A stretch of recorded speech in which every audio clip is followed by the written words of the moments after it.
Maraknya kasus keracunan MBG di sejumlah daerah, Presiden Prabowo meminta percepatan perbaikan tata kelola MBG di Badan Gizi Nasional.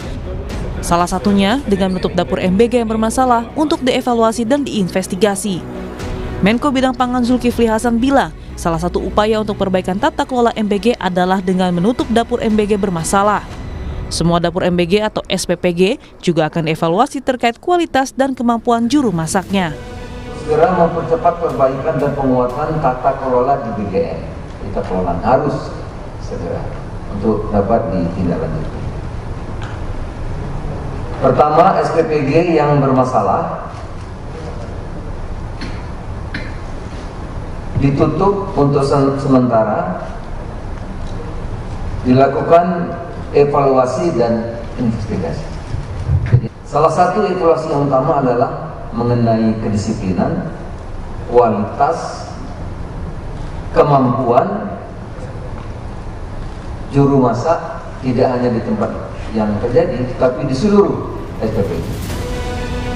Untuk memperkuat tata kelola Badan Gizi Nasional, sejumlah kementerian dan lembaga terkait saling berkoordinasi dan saling kontrol proses persiapan MBG, termasuk Kementerian Kesehatan yang akan ikut memeriksa proses persiapan mulai dari pemilihan bahan hingga distribusi.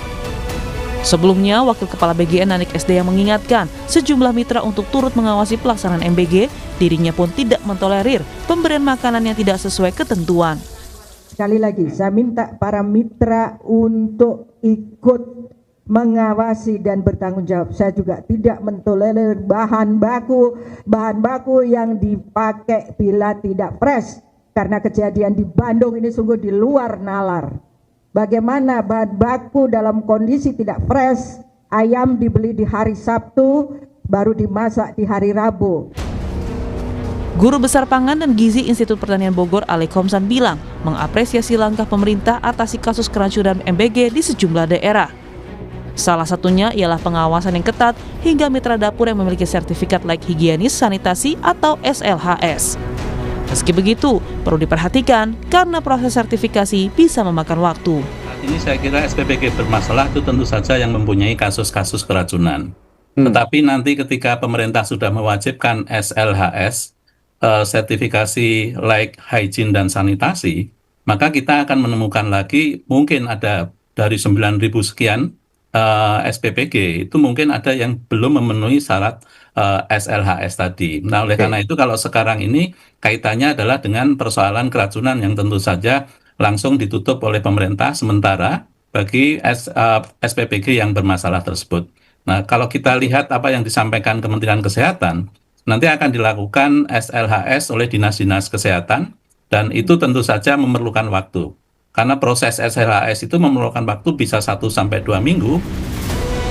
Kini publik pun berharap pembenahan pelaksanaan makanan bergizi gratis layaknya diawasi ketat hingga tak lagi terulang kasus keracunan.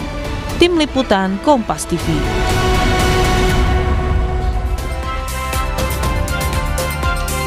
Pemerintah sudah ambil langkah cepat atasi kasus keracunan makanan bergizi gratis atau MBG di sejumlah daerah.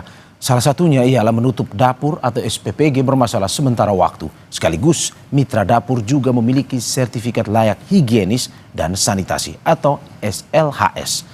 Lalu bagaimana pengawasan agar kasus ini tidak terulang lagi? Kita tanyakan langsung kepada Kepala Badan Gizi Nasional, Dadan Hindayana. Selamat pagi, Prof.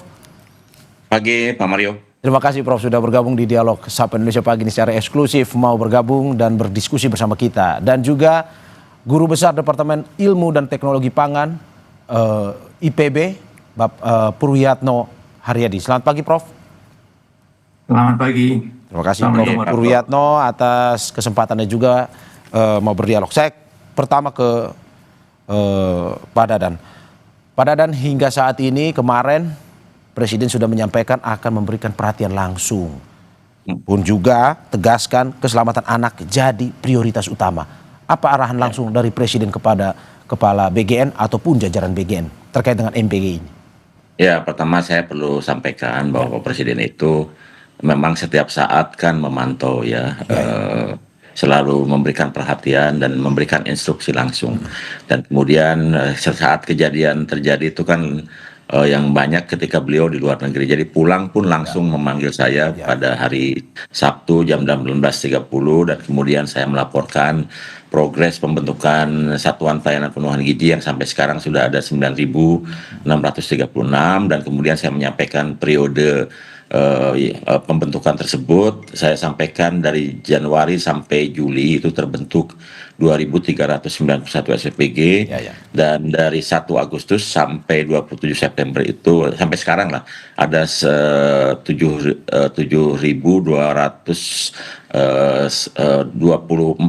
pada saat saya melaporkan itu. Dan kemudian kasus terjadi itu pada periode Januari sampai Juli 24 kasus, sementara pada 2 bulan terakhir ini 47 kasus. Jadi saya melaporkan terkait dengan hal tersebut dan Pak Presiden prihatin dengan kejadian tersebut dan menanyakan kira-kira apa sih penyebabnya. Kemudian saya sampaikan laporan-laporan kejadian itu karena pertama kan ini sejumlah 7.224 SPG baru yang dari pengalaman kami dulu kan memang untuk sampai pada tahap yang aman itu butuh waktu. Jadi ini perlu pengetatan lebih intensif di dalam hal penerapan SOP, terutama karena memang SDM kan butuh jam terbang yang kami baru selesai latih 3,5 bulan, butuh waktu penyesuaian dan sebagainya. Dan Pak Presiden kemudian memberikan instruksi agar tata kelola SPPG dilakukan dengan lebih ketat, SOP-nya diterapkan lebih ketat, dan kemudian memberikan saran terkait dengan faktor SDM di mana dari SPPG yang baik-baik ini kan banyak dipimpin oleh koki atau juru masak terlatih. Jadi beliau menyarankan kenapa tidak seluruh SPPG memiliki hal itu. Kemudian juga terkait dengan tes kit atau rapid test untuk produk hasil masakan sebelum diedarkan harus di rapid test dulu, dan ini sudah diterapkan di SPPG yang dibangun oleh Polri, dan ini Pak Presiden meminta agar itu juga segera dilaksanakan. Kemudian banyak kasus juga aspek dari sanitasi higienis terkait dengan air. Jadi beliau meminta pada saat mencuci food tray bisa dipakai alat sterilisasi yang murah, cepat, dan bisa membuat food tray tersebut higienis serta menggunakan air yang baik untuk masak. Jadi kami sudah instruksikan ke seluruh SPPG untuk masak menggunakan air galon, untuk mencuci pada saat menampung air harus dikasih saringan. Oke, Pak, apa yang disampaikan oleh Presiden ini kan sebenarnya adalah SOP yang sudah diberikan untuk dilakukan dari awal pelaksanaan MBG hingga saat ini. Apakah mungkin saja SOP ini tidak berlangsung secara baik, tidak berlangsung secara optimal selama ini, atau bagaimana? Ya, ada beberapa SPPG yang tidak menerapkan itu. Contoh yang di Cipongkor itu kan dari pemilihan bahan baku saja dia sudah menyalahi ketentuan. Harusnya kan maksimal H-2. Kemudian memasak itu paling cepat 1/2 karena kita menginginkan makanan itu tidak lebih dari 4 jam sampai ke penerima manfaat. Nah, mereka itu membelinya kalau nggak salah tuh Sabtu ya, dimasaknya Rabu, kemudian masaknya jam 9 malam gitu. Jadi karena ini SPPG baru juga ya. Dan kemudian karena punya target ingin melayani dalam jumlah banyak, sementara belum terbiasa, jadi mengantisipasi dengan masak lebih awal. Dan hari ini itu akan ada kurang lebih 600 SPPG baru, dan kami sudah koordinasikan mohon tidak memasak atau memberikan manfaat lebih dari 1.000 untuk pertama kali, karena mereka harus melakukannya bertahap. Nanti kalau sudah mampu silahkan naikkan jumlah penerima manfaatnya setelah yakin bahwa masakan yang dimasak itu aman, dan kemudian delivery-nya pun penting karena kan anak-anak itu dibagi, ada yang jam 8, ada yang jam 9, ada yang jam 12. Jadi dia harus memanage waktu masak dengan waktu pengiriman. Tidak satu masak untuk 3 pengiriman. Karena yang sudah lama-lama itu mereka sudah mampu melakukan, kalau penerima manfaat dikirim jam 7:30, maka masaknya jam 3. Kemudian yang dikirim jam 12, masaknya jam 6. Jadi tidak lebih dari itu. Tapi kan Pak, sebenarnya kan setiap SPPG pun ada pengawasnya juga. Apakah memang jika dilakukan, misalkan dimasak jauh hari, bahan dibeli 2 hari sebelumnya misalkan. Apakah memang ini pengawasnya tidak berjalan juga optimal, tidak mengawasi secara betul atau bagaimana akhirnya bisa seperti ini, Pak? Ya, tentu saja ada satu atau dua yang luput kan. Jadi tahunya ada setelah kejadian dan oleh sebab itu kami berikan peringatan untuk yang mengalami kejadian ini kan sudah lama kita terapkan. Kita stop dulu untuk sementara sambil melakukan evaluasi, sambil juga kemudian mitra ini berpikir bahwa kalau ini kejadian kan yang rugi mereka juga ya. Ketika stop itu kan mereka tidak kita berikan insentif dan investasi yang sudah mereka keluarkan pasti kan menjadi terganggu gitu. Jadi saya mengajak kepada terutama kepala SPPG, ahli gizi dan akunting ya yang merupakan pegawai BGN dan juga mitra yang membawahi relawan-relawan dan juga menjadi investor gitu di dalam program ini untuk sama-sama mengawasi agar semuanya aman karena concern dari Pak Presiden adalah keselamatan anak bangsa. Oke. Ya, kita ingin menghasilkan intervensi pemenuhan gizi untuk menghasilkan anak yang sehat, kuat, cerdas dan ceria. Oke. Sebelum saya ke Pak Purwiyatno, Pak Dadan, hingga saat ini berapa SPPG yang sudah ditutup oleh BGN? Kalau kemarin kan infonya 40. Kalau sampai saat ini Pak datanya? Kan tadi saya sudah sampaikan periode Januari sampai Juli itu ada 24 kejadian. Jadi setiap kali kejadian kami pasti stop. Periode Agustus sampai September ini ada 47 kejadian dan semuanya kami tutup sementara dengan lama waktu tergantung kejadian besarnya kejadian. Seperti di Bogor, di Cianjur kan besar kejadiannya, kami tutup lama ya, itu hampir sebulan lebih. Kalau yang lain-lain bisa seminggu, bisa 10 hari, tergantung dari hasil investigasi dan juga progres perbaikan yang dilakukan oleh SPPG yang bersangkutan. Oke, saya ke Pak Purwiyatno. Pak, bagaimana Anda melihat bahwa langkah BGN awalnya untuk menghentikan ini, tutup dulu nih SPPG yang bermasalah, sambil melakukan evaluasi secara menyeluruh. Sudah tepat menurut Anda? Iya, baik. Terima kasih. Selamat pagi. Assalamualaikum warahmatullahi wabarakatuh. Waalaikumsalam, Pak. Selamat pagi, Pak Dadan. Pagi, Pak Pur.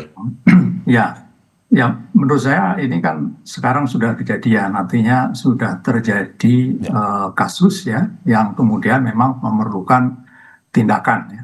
Nah, menurut saya tindakannya dalam hal ini sudah tepat karena tadi mencoba mengidentifikasi nantinya ya, melakukan investigasi apa penyebabnya, kalau bisa secara tuntas, artinya termasuk juga kalau ini disebabkan oleh bahaya apa gitu ya, bakteri misalnya, kalau bisa dilakukan investigasi secara menyeluruh sehingga kita bisa mengambil lesson learn ya, pelajaran yang bisa ditularkan nanti kepada SPPG yang lain ya.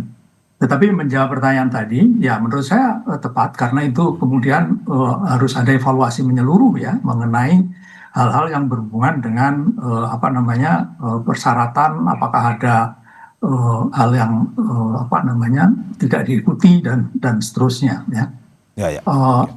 Satu hal kalau saya boleh menambahkan juga adalah upaya-upaya pencegahan menurut saya terhadap yang belum ya, atau yang tidak ya, mudah-mudahan tidak mengalami permasalahan itu perlu dikuatkan untuk kedepannya. Itu aja catatan saya untuk sementara. Oke. Pak, ini ada pemberitaan dari Kompas juga mengambil sampel dari Labkesda Jabar. Ada bakteri-bakteri pembusuk ini dalam sampel MBG nih Pak Pur. Ada seperti Bacillus cereus, Salmonella dan beberapa bakteri lain. Kalau dari pengamatan Anda, mengapa pada akhirnya bakteri ini bisa berada dalam makanan tersebut? Apakah memang karena penyajiannya ataupun bahan bakunya yang mungkin sudah lama atau bagaimana sebenarnya? Ya, itu yang saya maksud dengan investigasi menyeluruh tadi ya. Tentunya kalau kita bicara peluangnya banyak sekali ya, sumbernya ya. Sumbernya itu bisa dari lingkungan itu bisa berupa bangunan, peralatan, kemudian fasilitas pendukung yang termasuk air dan seterusnya. Bisa juga dari manusia ya.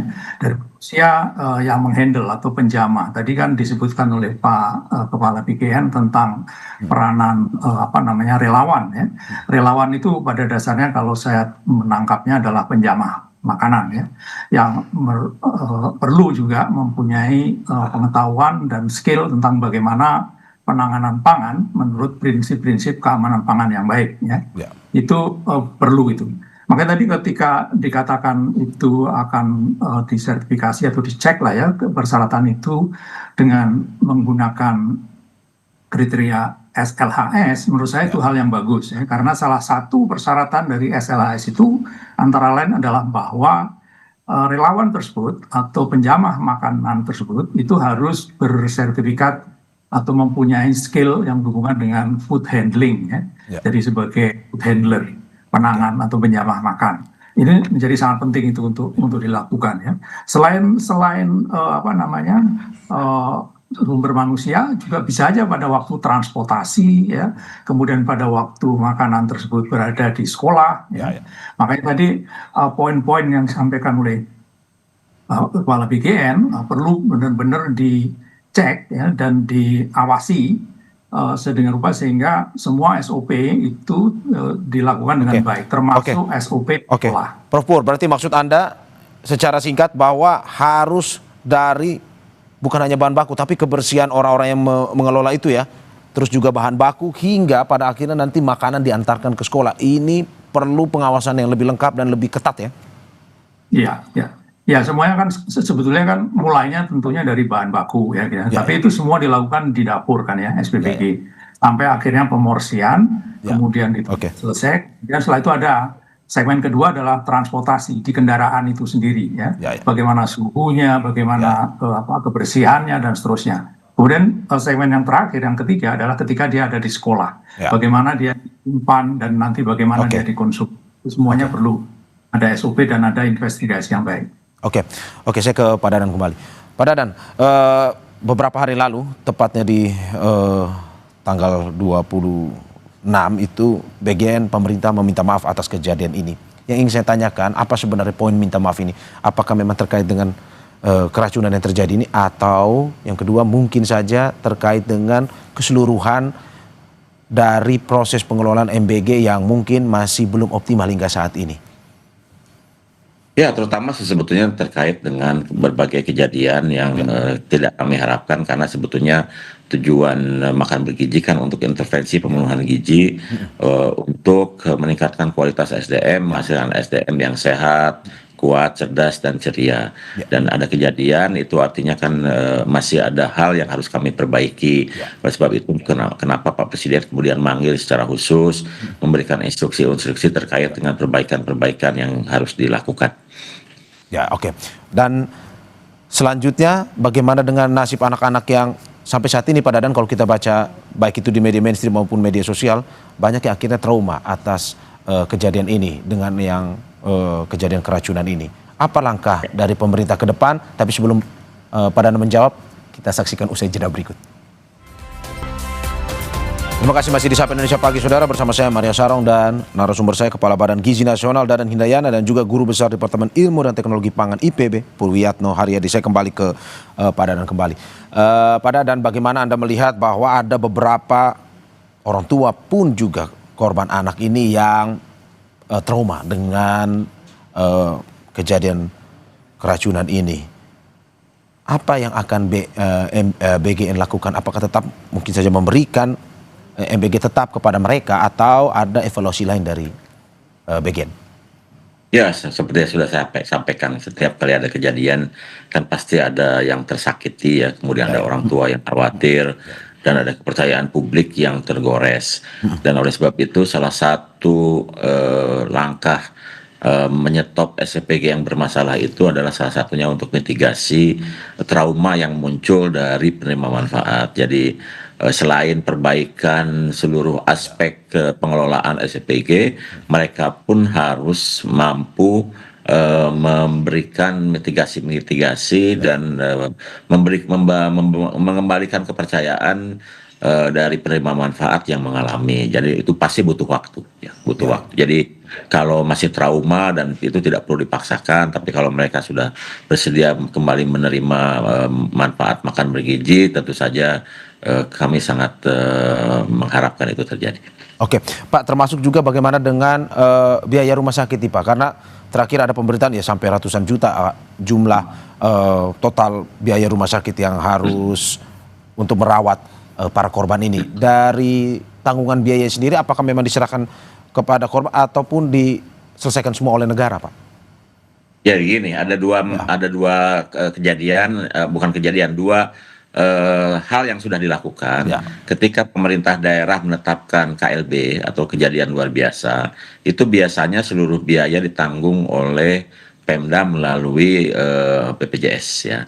Nah itu kenapa Pemda menetapkan KLB. Tapi kemudian jika Pemda tidak menetapkan KLB seperti misalnya di Banggai kemudian di Bengkulu, dimanapun itu seluruh biayanya Badan Gizi Nasional yang menanggung. Oke, berarti kalau KLB ditanggung oleh BPJS, tapi kalau tidak KLB ditanggung oleh BGN ya Pak ya? Ya, kami sangat tergantung bagaimana hal terjadi di lapangan. Jadi ketika itu memang harus ditanggung oleh BGN, itu semuanya kita tanggung. Oke, Pak, ini ada sedikit masukan dari IJJP ini terkait dengan atau lembaga-lembaga independensi lain pun juga dari Komisi 9 di DPR RI yang mengatakan bahwa BGN perlu lebih banyak melibatkan pemerintah daerah. Tadi kita sudah singgung sedikit soal pemerintah daerah. Dari BGN sendiri bagaimana? Ini terkait dengan pengawasan pun juga bagaimana karena melihat minimnya kontribusi dari pemerintah daerah untuk mengawasi langsung kepada sejumlah BGN, sejumlah SPPG di daerahnya masing-masing. Nah dari BGN apakah mungkin saja akan lebih memberikan kontribusi lebih kepada kepala daerah ini atau bagaimana sebenarnya ke depan? Ya itu sudah menjadi kebijakan BGN. Bahkan dalam 2 bulan terakhir kami kan sudah berkoordinasi intensif dengan Kementerian Dalam Negeri dan kemudian Kementerian Dalam Negeri mengeluarkan instruksi untuk pembentukan Satgas MBG di masing-masing daerah dan fungsinya ada 2. Yang pertama Satgas ini akan menjadi satuan tugas yang mengawasi, mengevaluasi seluruh SPPG aglomerasi yang dibangun berbasis kemitraan. Yang kedua, Satgas ini juga bertugas untuk menentukan SPPG terpencil yang itu tidak berbasis kemitraan dengan investor tapi juga dengan pemerintah daerah, di mana pendaftaran dan penentuan titik untuk SPPG terpencil itu diserahkan ke Pemda dan kami kemudian akan koordinasi dan seluruh kegiatan tentu saja kita akan lakukan dengan pemerintah daerah dan kegiatan itu juga sudah kami mulai ya tour ya seperti misalnya waktu hari Selasa kemarin kan saya ke Sulawesi Tengah itu dalam kaitan untuk mengefektifkan satuan tugas.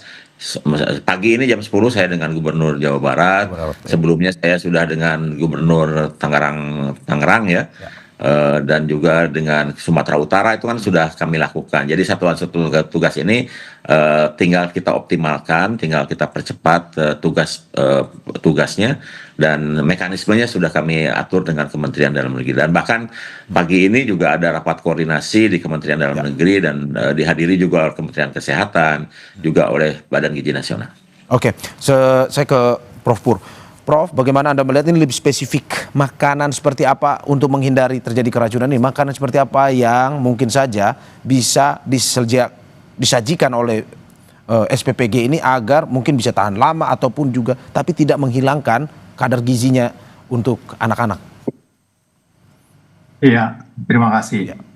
Ya, menurut saya ini sangat penting ya sebetulnya. Karena apa? Karena sebetulnya makanan siap saji itu dari awal sudah ditengarai sebagai salah satu jenis makanan yang risikonya tinggi dalam hal keracunan ya.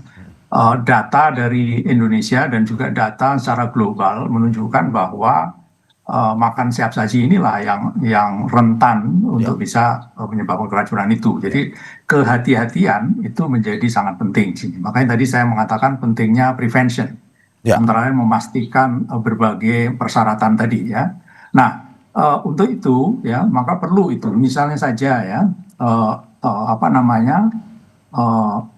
jenis-jenis apa yang mungkin sesuai dengan kondisi Indonesia terutama yang tropis ya suhunya tinggi lembab dan seterusnya itu ya. Maka itu menurut saya implementasi aplikasi teknologi yang menurut saya perlu dipertimbangkan oleh Pak Dadan ini. Saya tahu misalnya saja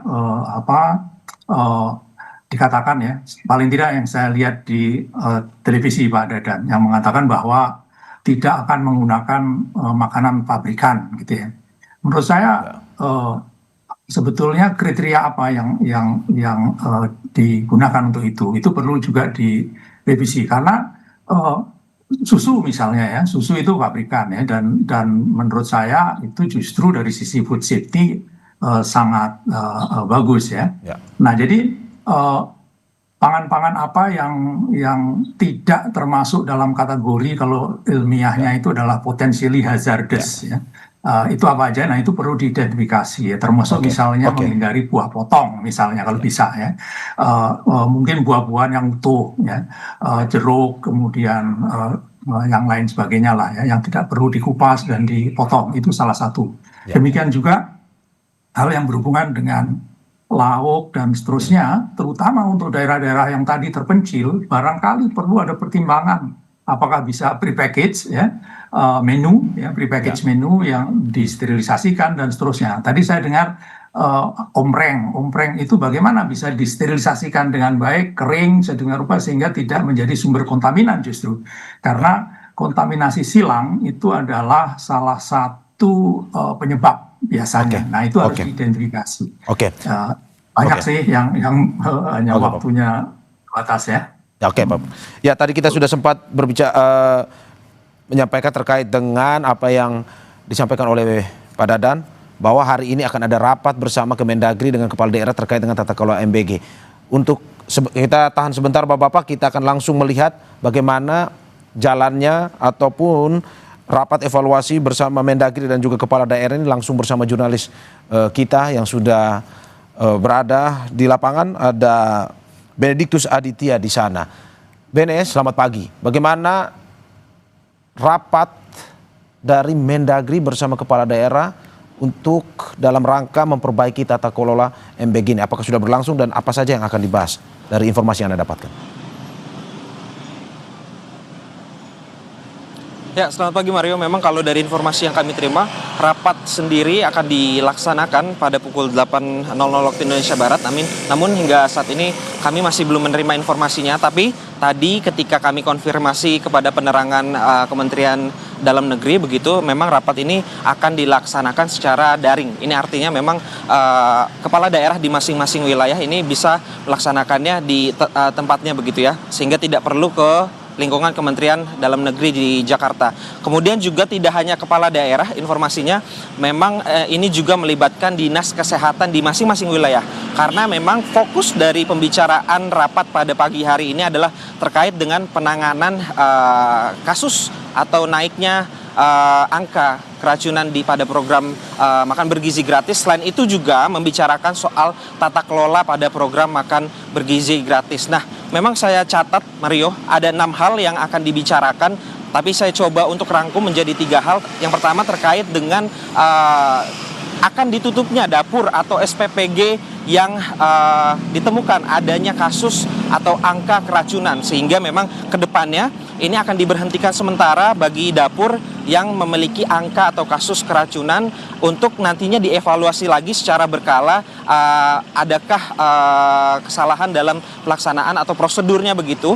Kemudian yang kedua adalah terkait dengan para kepala daerah diminta untuk memperhatikan atau atensi khusus terhadap program makan bergizi gratis, karena kita ketahui Mario memang program makan bergizi gratis ini merupakan salah satu program prioritas dari Presiden Republik Indonesia Prabowo Subianto. Kemudian yang ketiga adalah terkait dengan pembicaraan tata kelola dari program makan bergizi gratis yang nantinya juga akan pembahasan terkait dengan sertifikat laik higienis dan sanitasi begitu ya. Jadi ini untuk memastikan nantinya makanan yang diproduksi dari dapur-dapur SPPG begitu ini layak untuk dikonsumsi. Semalam juga kami menerima informasi kalau Menteri Sekretaris Negara begitu ya melakukan pertemuan dengan beberapa menteri terkait dan juga Kepala Badan Gizi Nasional untuk membicarakan soal hal ini. Nah, sementara memang kami juga masih menunggu terkait dengan pembahasan apa saja dan juga nanti apakah hasilnya. Begitu Mario. Terima kasih Mendiktus Aditya dan juru kamera Yan Faris atas laporan dari kantor Kemendagri Jakarta. Selamat bertugas kembali. Jadi kita kembali ke dialog kita, saya ke Pak Dadan. Pak Dadan, tadi sudah seperti Anda sampaikan bahwa hari ini Kemendagri akan melakukan rapat bersama kepala daerah yang dilakukan secara daring dan kita harapkan apa yang rapat yang dilakukan pada hari ini bisa menemukan solusi terbaik untuk pengelolaan MBG ke depan. Pak Dadan, bagaimana dengan SLHS, sertifikat layak higienis dan sanitasi? Bentuknya akan seperti apa dan bagaimana ke depan dari BGN sendiri? Apakah memang target utamanya kalau kemarin prioritasnya kan kalau yang kemarin kita dengar bahwa prioritasnya adalah untuk ini jumlah penerima manfaat nih. Tapi apakah ke depan di tahun 2026 kita lihat apakah memang prioritasnya masih sama, jumlah penerima manfaatnya harus sesuai dengan apa yang diinginkan oleh Presiden atau sambil mengedepankan juga kualitasnya, kuantitas dan kualitas? Pak Dadan silakan. Ya, pertama saya perlu sampaikan saya sudah menandatangani keputusan Kepala Badan terkait dengan upaya sertifikasi. Kami tidak hanya SLHS ya, sertifikat layak higienis dan sanitasi, tapi juga HACCP. Jadi kami itu dalam SK Badan sudah menyangkut keduanya. SLHS kan untuk aspek higienis dan sanitasi, sementara untuk keamanan pangannya kami menggunakan HACCP dan kami akan bekerjasama dengan lembaga sertifikat yang disertifikasi oleh KAN. Nah, untuk SLHS yang pertama kali ini kami sudah diskusi kemarin dengan Kementerian Kesehatan dan sebetulnya keputusan Kepala Badan itu juga yang sudah tanda tangan di bulan Juni itu sudah dirumuskan oleh lintas kementerian termasuk BPOM dan juga Kementerian Kesehatan. SLHS kan sebetulnya untuk industri makanan yang komersial. Sehingga tidak seluruh bisa diadopsi di dalam SPPG sehingga harus membentukkan koridor khusus ya di dalam penyelenggaraan SPPG dan ini kami akan lakukan sama seperti misalnya pembentukan yayasan yang dari 3 bulan bisa jadi maksimal 3 hari. Kami juga sedang memikirkan dengan Kementerian Kesehatan bisa melakukan sertifikat SLHS ini dalam waktu seksama, tidak meringankan atau memberikan semacam hal-hal pengecualian, tapi bisa dilaksanakan lebih cepat. Karena nanti akan terkait dengan pelatihan penjamah makanan, kemudian dan lain-lain sehingga setiap SPPG bisa segera dapat SLHS sambil kita mempersiapkan sertifikat HACCP atau Hajat Analisis Critical Control Point untuk keamanan pangannya. Ya, kalau ke depan, Prof, yang untuk 2026 apakah memang sambil meningkatkan kualitasnya atau tetap dengan target utama adalah ya ini jumlah penerima manfaat dulu yang harus bisa merasakan Kami lakukan paralel karena terus terang kan ada 3 kunci makan bergizi, ada anggaran, kemudian ada SDM, kemudian ada infrastruktur. Ini ketiga-tiganya sudah hampir terpenuhi. Kami tiap hari harus memverifikasi ribuan mitra yang sudah siap melakukan kegiatan menjadi mitra Badan Gizi, tapi juga kami sambil memperbaiki tata kelola terkait dengan aspek higienis, sanitasi dan keamanan pangan dan ini kita akan jalankan paralel. Sebab itu saya bersyukur Pak Presiden sudah memahami bahwa Badan Gizi membutuhkan penguatan organisasi, makanya kami sudah diberi tambahan 2 wakil dan kami masih terus akan menambah personel kami karena makin lama kegiatan kami makin besar dan itu membutuhkan efektivitas pelaksanaan dan juga jangkauan untuk controlling. Jadi kami harus terus meningkatkan diri. Oke, saya terakhir ke Prof Pur. Prof Pur, bagaimana masukan untuk BGN sendiri? Ini terkait dengan pemenuhan gizi, bukan hanya soal keracunan, tapi bagaimana salah satu kejadian seperti ini dihindarkan, tapi juga memperhatikan pemenuhan gizi anak karena ini makan bergizi gratis, anak-anak perlu mendapatkan asupan gizi terbaik dan juga sambil tetap jumlah penerima manfaat tadi secara paralel tetap bisa terpenuhi pada akhirnya. Singkat saja. Oh ya, baik, terima kasih. Ya, tentang gizi saya rasa sudah banyak dibahas dan standar gizi juga sudah established baik di Indonesia maupun di ini. Tapi saya justru ingin menekankan yang pertama dan utama keamanan pangan dulu, karena keamanan pangan itu prasyarat, bukan pangan kalau tidak aman ya. Jadi upaya pemenuhan gizi juga tidak akan berhasil kalau produknya tidak aman. Justru tadi Pak Dadan sendiri sudah menyatakan ya ada hal-hal yang berhubungan dengan apa namanya nanti bahkan penolakan atau ketidakpercayaan ya, trust ya, itu penting sekali dan itu perlu waktu tadi disampaikan. Jadi menurut saya prevention ya, bagaimana mencegah supaya kasus ini itu diminimalisasi ya. Saya tidak bisa mengatakan bahwa itu akan hilang sama sekali ya, karena kita bicara risiko ya, jadi pasti ada, hanya saja minimal gitu ya. Nah, bagaimana caranya? Menurut saya langkah yang dilakukan sudah bagus tadi disampaikan oleh Pak Dadan, antara lain memastikan bahwa dapur-dapur yang baru itu mempunyai persyaratan atau memenuhi persyaratan-persyaratan sebagaimana industri jasa boga lainnya ya. Jadi ini sangat penting. Walaupun ini bukan komersial, purely komersial, tapi persyaratan-persyaratan yang berhubungan dengan keamanan pangan menurut saya perlu, karena itu pasti harus ya. Pentingnya SDM ya, SDM sangat penting, terutama tadi food handler ya, itu sangat diperlukan tadi. Kemudian juga kesehatan dari relawan tersebut ya, perlu medical check misalnya, ini sangat penting karena dia adalah penjamah makan. Perlunya pengawasan ya, dan sangat penting ya, inspeksi secara eksternal. Tadi keterlibatan dinas kesehatan menurut saya perlu dikuatkan, termasuk juga balai-balai POM misalnya di daerah untuk bisa melakukan inspeksi. Ingat bahwa ini biasanya dilakukan pada malam hari ya, sehingga mungkin inspeksinya perlu juga dilakukan pada malam hari tadi ya. Saya rasa itu dan tadi mungkin penggunaan teknologi perlu dipertimbangkan Pak Dadan. Terima kasih. Dan kita harapkan apa yang disampaikan ini bisa memberikan masukan kepada WGN, evaluasi dan evaluasi terus dilakukan sehingga ya Pak, kita sangat berharap bahwa saya menyampaikan terkait dengan penggunaan teknologi. Boleh silakan. Kami sebetulnya sudah memikirkan adanya teknologi freeze drying, kemudian vakum, kemudian iradiasi. Itu tiga teknologi yang sebetulnya sudah kami pertimbangkan untuk hadir di SPPG karena kita membutuhkan inovasi inovasi bentuk pangan yang kualitas nutrisinya bagus tapi bisa lebih awet. Jadi 3 teknologi sedang kami pikirkan, yaitu freeze drying, kemudian vakum dan juga iradiasi. Karena ini terkait dengan hal teknologi yang memang harus hadir dan kita sangat butuhkan nanti untuk mekanisme pengiriman pada saat Ramadan, kemudian pada saat libur gitu. Itu kan butuh pangan-pangan berkualitas tinggi tapi awet. Ya semoga dengan apa yang disampaikan Pak Dadan, penambahan teknologi ini menambah, ini sekaligus evaluasi juga, menambah optimal pelaksanaan makan bergizi gratis ini, karena ya Pak, kita tidak bisa pungkiri bahwa banyak anak yang memang juga berharap, terutama di daerah-daerah terpencil, 3T itu yang membutuhkan uluran tangan pemerintah melalui makan bergizi gratis. Tetapi memang evaluasi perlu dilakukan sehingga lebih baik lagi, lebih optimal lagi MBG ini. Terima kasih Kepala Badan Gizi Nasional Dadan Hindayana dan juga Guru Besar Departemen Ilmu dan Teknologi Pangan IPB Purwiyatno Haryadi. Terima kasih Bapak-Bapak, sehat-sehat selalu. Terima kasih.